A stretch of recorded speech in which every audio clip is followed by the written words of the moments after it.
My name is Bрэd. I was born in California and raised in Fiji in New Zealand.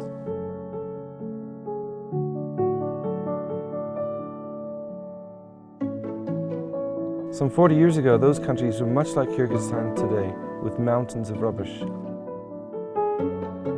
People eventually decided it was much better to clean up after themselves so the countries would be clean. New Zealand is now one of the cleanest countries in the world. Now my home is in Kyrgyzstan. I live here, do business, my children grow up here, and my dream is for Kyrgyzstan to be completely clean. Я хочу, чтобы мой дом был чистым.